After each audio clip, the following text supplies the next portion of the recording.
From 1995 to 1997, Cartoon Network aired an anthology series known as What a Cartoon, which was later changed to being titled Cartoon Cartoons or The Cartoon Cartoon Show, which served as more or less a cartoon pilot incubator that was aimed to give creative control back to the animators. And this would actually end up being what would create a vast majority of Cartoon Network's most popular series, such as Codename Kids Next Door, The Powerpuff Girls, Courage the Cowardly Dog, Dexter's Laboratory, The Grim Adventures of Billy and Mandy, Ed, Edd and Eddy, Foster's Home for Imaginary Friends, and even more. But eventually, Cartoon Cartoons would more or less stop being a thing. It would still every now and again get a new pilot episode that would release, and some of them would be picked up and become a full series, but sadly, a lot of them would also never get a full series and would end up being completely forgotten about. And so with that said, in this video, I'll be taking a look at some of these forgotten Cartoon Network pilots through discussing their entire plots and why I think they deserve to be and or should have been greenlit for a full series, but then also all of the reasons why they weren't. Starting off with the pilot titled Splitting Time, which follows two divorced parents that lived in two separate time periods, one in the past and the other in the future, who both equally want their kids to grow up in their time period. But because of this, during their son Cohen's 11th birthday, the parents end up debating on which time period they should celebrate it in, and then try to make and or force Cohen to have to pick between the two of them. But of course, Cohen doesn't want to pick one over the other, as he believed that whichever parent he chose would only lead to the other being sad and or upset with him. And so him and his sister Pin then decide to trick their parents into both holding a party without the other one knowing. And at first, everything goes as planned, but of course, eventually their parents do end up finding out, and of course get upset, believing that they were doing this out of greed. But as Cohen tells them that he only did this because he didn't want to choose between them and knew what would happen if he did, his parents realize that putting that on him was wrong and apologize, and tell him that on his next birthday, they'll throw parties together in a new place of his choice, as they all then hug, giving a pretty good conclusion to the actual story of this episode. But then they actually go back in time to the past again in order to get a cake from a jousting competition that Cohen and his sister were trying to win at the very start of the episode, as they then actually see the Cohen from the past disappear to the future, which results in their dad to then get hit by his horse, and just shows that this series could even have time shenanigans where the past versions of their characters' actions committed earlier on in the episode will affect the future versions of them in the later half of the episode, which I think is actually super interesting. But anyways, Cohen then blows out the candles to the cake, and then the family takes a picture together to commemorate the moment, as the episode then ends with Cohen saying, despite everything, this was still for him the best birthday ever. This pilot is super wholesome. I love their family dynamic and the whole concept of the parents both being from different time periods, and just seeing how that actually affects their kids. There is so many different impactful and realistic stories that they could tell with it. But the reasoning for why Splitting Time was never greenlit for a full series was mainly because at the time there was other competing pilots for the network to just simply choose over it. But also during the time period following its release, Cartoon Network was undergoing significant restructuring, mainly due to the merger with Warner Bros. Discovery, which would lead them to want to focus on their more established franchises and make spin-offs of them over creating new original IPs. And whilst the spin-off shows of their established IPs such as Adventure Time, Gumball, and still more to come in the future have been and will be great, I still think that they honestly should have picked the show up, or even should consider revisiting it, or other pilots I'll discuss in this video, as Cartoon Network really needs some new original IPs now more than ever. Then again, they probably won't be revisiting these, as they actually recently brought back Cartoons for yet another new slate of cartoon pilots that will probably have a few that do end up becoming a full series in the future, but once again, at least a few that will be completely forgotten about. But anyways, the next pilot we'll be taking a look at is titled AJ's Infinite Summer. This pilot follows AJ and his two friends who set out to have the summer of their lives, but then when deciding what they're gonna do for their first day, AJ says says that he'll just do the first thing he sees, and so then when that thing is for him to get a job, he still believes that he has to follow through with it. But then once he does get a job as a businessman, instead of actually working alongside his friends, he just kind of forces them to be his helpers, as if they were just peasants there to please him instead of his friends. And so as this act continues to get worse and worse, as he continues to rise in power at this company with promotion after promotion, of course eventually his friends just tell him straight up that he is ruining Summer. But hearing this, instead of listening to them, he actually just betrays them, which was pretty messed up. But then as he fully takes over the company as the new owner and sees that they for some reason burn beach balls for fuel, it makes him realize that his friends were right all along and that he is indeed ruining Summer. And so he leaves the company and apologizes to his friends, who are actually just extremely quick to forgive him for whatever reason, probably because he's always doing stuff like this. But regardless, they then head off into the sun, ready for their next day of summer and whatever adventure fate has in store for them. The concept of this is pretty interesting. Having these three go on different adventures for every day of summer gives such a fun vibe to it, but also having AJ lead the adventure into a direction that they deem is ruining Summer, or even if in another episode they had one of his friends lead instead of him and they did something that he deemed was ruining Summer, it just allows a silly and yet at the same time oddly heavy story to be told, which is just a perfect blend. Once again, with this pilot, the main reason it wasn't greenlit was because Cartoon Network just favored other pilots over it, but also there is actually more so just one specific pilot that was chosen over it, which was the pilot titled Long Live Royals, which only went on to get one season before being cancelled. Who is really to say if they made the wrong decision here, but I personally would have preferred to see AJ's Infinite Summer over it. But now moving on to the next pilot, which is titled The Wonderful Wingits. This pilot follows a family of bats known as the Wingits, who all work together as traveling performers. But as each one of them has a role to play besides Tim, after he accidentally breaks his sister's leg, he ends up having to take hers. Obviously, he didn't want to take her role, but of course, he was still going to be happy and excited to get to be a part of the play whatsoever. But either way, because of this, his sister believed that he was jealous of her and so broke her leg on purpose. Tim tries to explain that a tiny group of people that were chasing him because he accidentally destroyed their house were the ones that made him knock into her, but as they disappear, of course she's left to believe that he was trying to make up a lie and or an excuse to cover for his actions. But then eventually, right when Tim is about to go on for the play, she sees the little people that were trying to kill him and realizes that this whole time he was telling the truth. And so she tells him that she believes him, and the two share a pretty wholesome, heartfelt moment before they then team up to save the play together. But the little people then cover them in a green goop, and everyone is of course left to believe that since the play was ruined, they probably would never be able to play on a big stage again. But then everyone actually begins to cheer, and the mayor even asks if they can do a full season of their show here, which ends this pilot on a pretty good note for this crazy family of bats. They specifically build the dynamic of Tim and his sister Iris through this, and they do so incredibly. They really capture what a real brother and sister dynamic looks like, especially when growing up. I would have loved to see more of that between them, but I also would have loved to see episodes centering around Tim and any of the other members of the cast. But of course, this pilot was never made into a full series and probably sadly never will be, as it was actually titled as the least likely to succeed if it was out of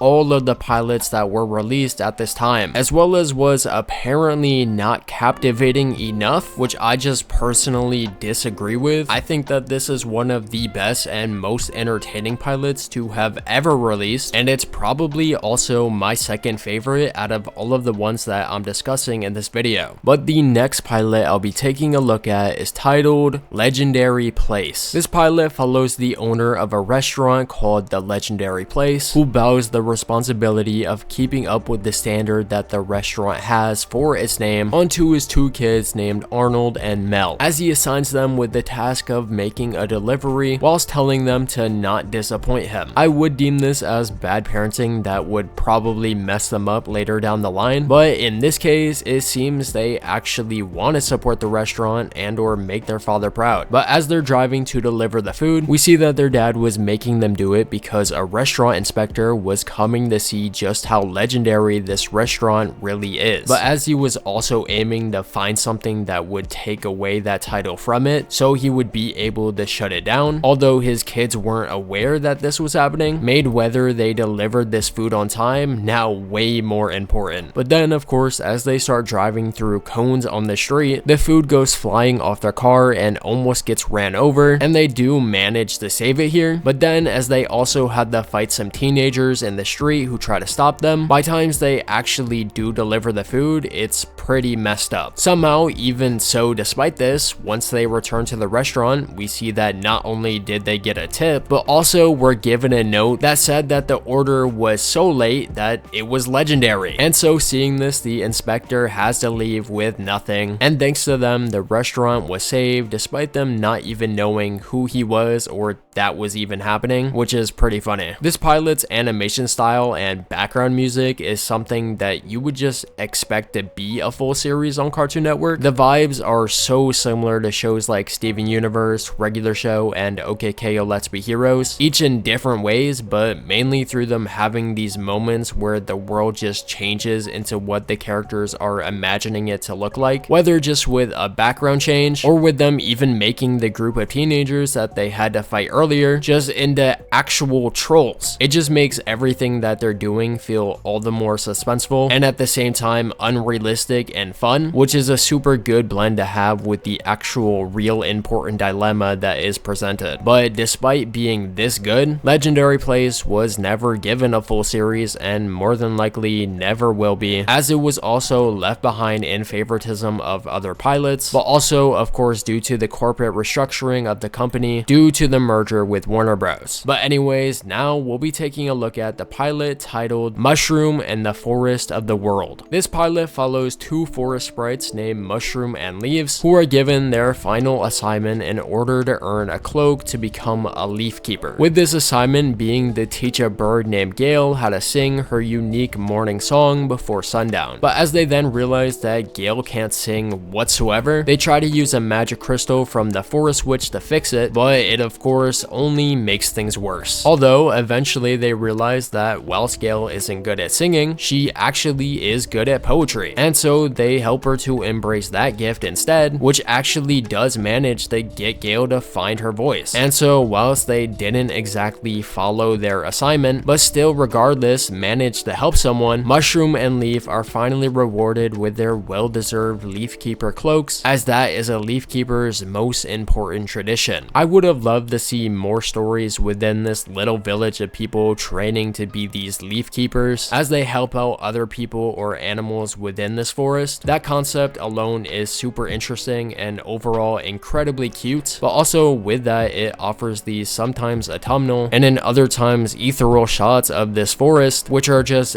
actually beautiful to look at. This show's aesthetic reminds me heavily of Over the Garden Wall, which is easily one of my favorite series ever made, but also is generally regarded as one of the best series ever made. So I really think that they missed out by not greenlighting this one.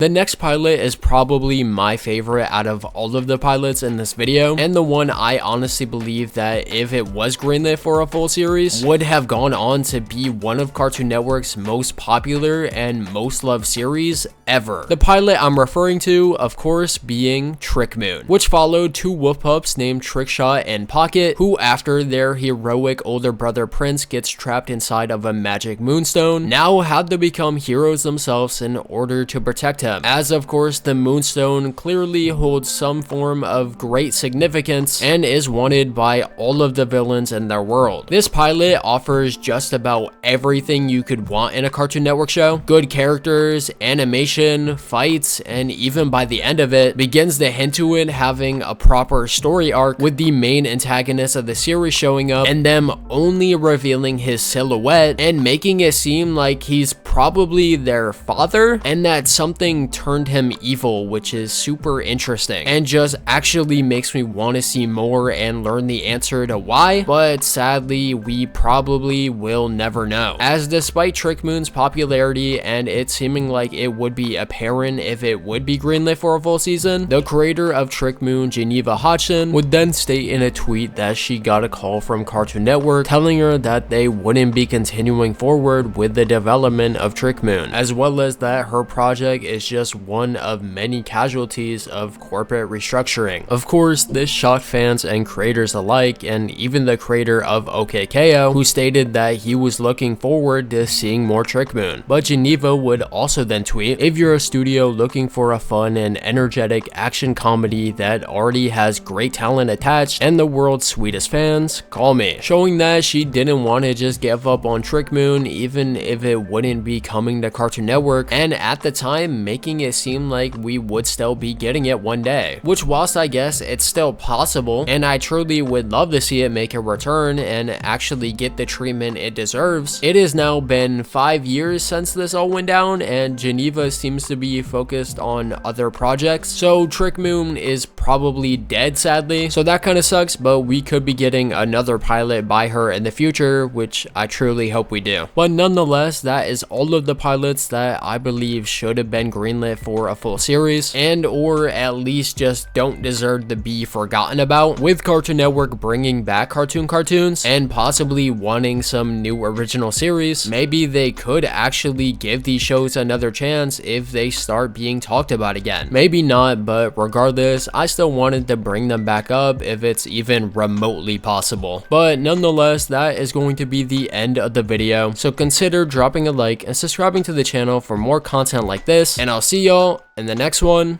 whenever that is.